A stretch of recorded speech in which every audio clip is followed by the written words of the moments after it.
안녕하십니까. 건국대학교 사학과 신병주 교수입니다. 우리 역사 속에 최고의 인물로 꼽을 수 있는, 그리고 이 임진왜란 때 정말 이분이 아니었으면 정말 이 나라가 운명이 어떻게 되었을까 할 때 항상 떠오르는 인물이 있죠. 누구죠? 바로 이 이순신 장군인데, 이순신 장군이 정말 또 대단하시게 이분이 또 일기까지 쓰셨잖아요. 그리고 이 이순신 장군이 쓰신 이 난중일기가 유네스코의 세계기록유산으로 지정됐다라는 이 사실. 정말 이순신 장군은 일기 안 쓰셔도 정말 너무나도 이렇게 유명하신 분인데, 그 일기까지 있어서 그 임진왜란 당시에 정황이라든가 그 당시에 여러 가지 역사적인 그 사건들, 그리고 그 당시에 힘들어했던 부분들, 그리고 어떻게 보면 또 장군이기 이전에 또 한 인간으로서의 아주 그 진솔한 모습까지 잘 담겨 있는 바로 일기가 난중일기입니다. 근데 사실 이 난중일기라는 그 제목 자체는 사실 이순신 장군 본인도 잘 모르고 있다는 사실. 또 놀랍죠. 이순신 장군이 왜 난중일기를 본인의 작품으로 모르지? 사실 이순신 장군은 난중일기라는 것을 쓰시기보다는 본인이 해마다 요즘으로 치면 다이어리를 쓰신 거예요. 이 임진일기, 1592년 다이어리, 1593년 개사일기, 1594년 가보일기, 이런 식으로 항상 그 당시에 있었던 상황들을 일기 형식의 기록으로 이제 남겨두셨다라는 거죠. 그리고 이제 이 돌아가신 후에 그 친필 초고가 이렇게 전해지다가 이 이순신 장군의 이 일기를 난중일기라고 명명하는 주인공이 나타납니다. 바로 그 인물이 정조대왕이신데, 이 정조대왕도 워낙 이렇게 문무를 겸비하신 분이다 보니까 항상 이순신 장군을 이제 잘 기억을 하셨다라는 거죠. 근데 사실 이순신 장군은 우리가 알고 있는 지금의 이순신 장군보다 전쟁 직후에는 그렇게 위상이 높지 않았어요. 정작 이순신 장군을 모신 사당인 우리 현충사시죠. 이 현충사가 처음 세워진 것도 숙종 때에 왔어야 됐고, 그리고 이제 정조대왕 입장에서도 보니까 이순신 장군의 행적이 너무 이제 정리가 되어 있지 않다. 그래서 이런 이순신 장군을 잘 알릴 수 있는 그 전집을 만들어야 되겠다, 이렇게 생각을 하신 거예요.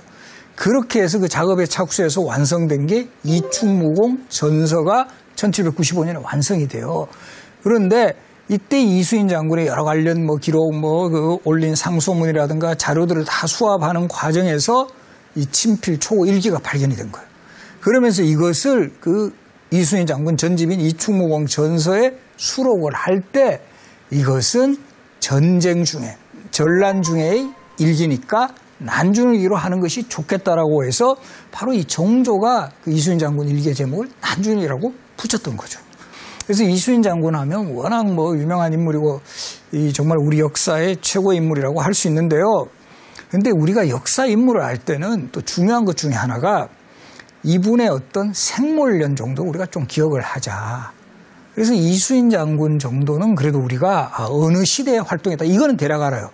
임진왜란 때 정말 장군으로 활동을 하셨으니까 그 시대에 사셨다라는 거는 알지만, 그럼 정작 이순신 장군 임진왜란 때 몇 세쯤 되셨을까요? 이런 거에 대해서는 아마 정확하게 모르시는 분들이 계실 건데, 이번 시간을 계기로 꼭 기억하세요. 이순신 장군 1545년생입니다.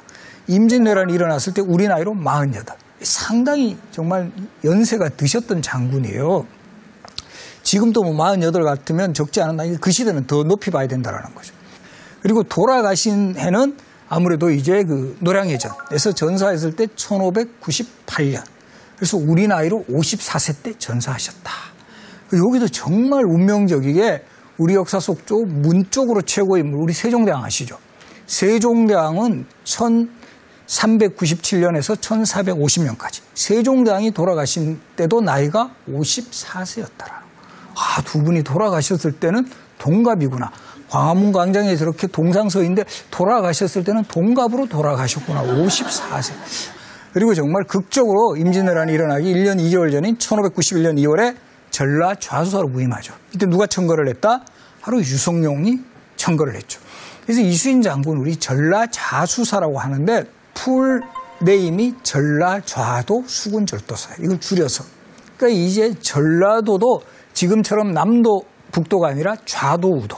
왕이 보셨을 때 경상도 같은 경우 요 왼쪽이 경상좌도, 오른쪽이 경상우도. 경상좌도의 중심지 부산, 경상우도의 중심지 거제, 전라좌도의 중심지 여수, 전라우도의 중심지 해남. 그래서 이제 바다 이 전략 그 기지로 봤을 때 그래서 경상 좌수영은 부산, 경상 우수영 거제, 전라 좌수영 여수, 전라 우수영 해남 이렇게 있는. 그래서 이수인 장군의 부임지도 여수가 되는 거예요. 그래서 이 전라 좌수사로 부임하신 직후에 당시 관리 대부분이 전쟁 준비에 소홀해하고 있을 때 이수인 장군은 뭐 각종 군기를 뭐 점검한다라든가 해전에 능한 그 선박을 확보한다라든가 특히 거북선을 이때 만들었다. 대단한 정말 해안이신데 이 기록을 보면 아침에 온갖 방비와 전선을 점검해 보니 모두 새로 만들었고 바로 이 군기도 어느 정도 갖추어졌다. 날이 저물었어야 방답에 이르러 공사를 마치고 무기를 점검했다. 이렇게 꾸준하게 뭔가를 이렇게 점검하고 항상 거기에 대해서 부족하면 이 보완하고 대비하는 이런 모습들이 난중일기에 계속 기록에 되어 있습니다. 그리고 정말 우리가 뭐 임진왜란 하면 항상 생각하는 이 거북선을 만드신 장면. 동원에 나가 공무를 보았다. 이날 거북선에 쓸 돛배 29피를 받았다. 해가 이 거북선을 본격적으로 만드는 장면. 그리고 이 거북선에서 대포 쏘는 것을 시험했다. 이 거북선의 가장 큰 장점 중에 하나가 이 배에다가 화포를 장착을 해가지고 이 대포를 쏘는 것. 그래서 이 거북선에 장착했던 이 총통이 천자 총통, 지자 총통, 현자 총통, 황자 총통. 요즘으로 치면 1호포, 2호포, 3호포, 4호포 이런 개념이에요. 그 조선시대 사람들은 이 요즘 아라비아 숫자 단위를 할 때 천지, 현황 이런 식으로 하는 거예요. 그 시대 사람들은 천자문을 워낙 잘 알고 있기 때문에 무슨 한자가 나오면 대략 몇 번째인지 안다라는 거죠. 우리가 지금 뭐 아파트 뭐 동수할 때 전부 다 아라비아 숫자 쓰는 것과 달리 이 조선시대 같았으면 전부 무슨 천동, 지동, 현동, 황동 막 이렇게 썼다라는 거. 그리고 이 제대로 준비 안 한 사람에 대해서는 아주 그 엄격한 뭐 문책이라든가 이런 것들을 했던 장면이 나와요. 군기물을 점검했는데 활, 갑옷, 투구, 전통, 환도 등이 깨지고 헐어진 것이 많아 생리, 궁장, 강고 등을 문책했다. 순천 관내를 수색하고 검토하는 일이 제 날짜에 미치지 못하기 때문에 대장, 생리, 훈도 등의 잘못을 추궁했다. 그러니까 이 병사들 입장에서 보면 상당히 부담스러운 지휘관일 수도 있어요. 그러나 워낙 이제 원인이 먼저 솔선수범하면서 이런 준비를 해나가니까 이 따르지 않을 수가 없었다라는 거죠. 그래서 이렇게 이수인 장군이 임진왜란 전부터 철저히 준비를 해나갔기 때문에 우리가 사실은 그 임진왜란 일어나고 나서 육지에서는 뭐 거의 패배하잖아요. 그런 정말 어려운 상황 속에서도 해전에서만은 그래도 이 승리를 거듭할 수 있었던 것은 바로 이수인 장군의 이런 준비된 자세가 큰 몫을 하였다라는 거죠. 그리고 이 난중일기에 보면 이수인 장군의 참 어머니에 대한 효심이 지극했음을 보여주는 이런 장면들이 많이 나와요. 이수인 장군 어머니가 이 변시였는데 이분이 이 임진왜란 요 시기에도 상당히 고령이었겠죠. 이수인 장군이 48이면 어머니는 그 당시로 기준으로 하면 아주 나이가 드셨어요. 오늘이 어머니 생신이지만 적을 토벌하는 일 때문에 가서 오래 사시기를 축소하는 술잔을 올리지 못하니 평생의 한이다. 라는 기록이라든가 타무선이 들어와 어머님이 평안하신 줄 알았다. 다행이다. 어머님의 소식을 못 들은 지 7일이나 되니 몹시 초도하다. 그러니까 이때는 뭐 지금처럼 휴대폰도 없고 이럴 때인데도 일주일 정도 연락 못 된 데 대해서 상당히 불안해하는, 아마 여기 계신 분 중에 찔리시는 분들 상당히 많을 거예요. 그래서 이만큼 이수인 장군이 어머님에 대해서 항상 걱정하고 연락을 취했던 이런 모습이 드러나고 있습니다. 그리고 정유재란 시기 1597년에 결국 어머님이 돌아가십니다. 그 당시에 이 상황이에요.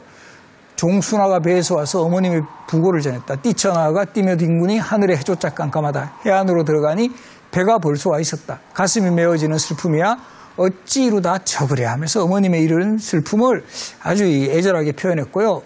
어머니 명 앞에 하직을 고하고 울며 부르짖었다. 어찌하랴 어찌하랴 천지간에 나 같은 사정이 또 어디 있을 것이랴. 어서 죽는 것만 갖지 못하구나 하면서 정말 어머님을 잃은 이 슬픔을 아주 애절하게 가슴 아파하는 이런 장면이 등장을 하고, 또 이수인 장군이 우리가 보면 정말 뭐 불표의 신화를 이루고 그 대단한 장군이니까 아주 뭐 이렇게 감정 표현에는 뭐 정말 뭐 무덤덤했을 거다.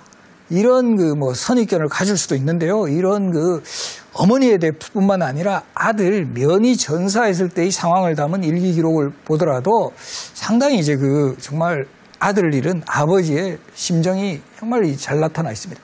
봉함을 뜯기도 전에 뼈와 살이 먼저 떨리고 정신이 혼란해졌다. 겉봉을 뜯고 여러 글씨를 보니 거죽에 통곡 두 글자가 쓰여 있어 전사를 알고 간담이 떨어져서 목을 놓아 통곡을 하였다. 하늘이 어찌 이다지도 인자하지 못하신고 간담이 타고 찢어지는 것 같다 하면서 아들 면이 또 전사했을 때 이런 그 가슴 아픈 상황을 또 일기에 이렇게 표현을 하셨어요.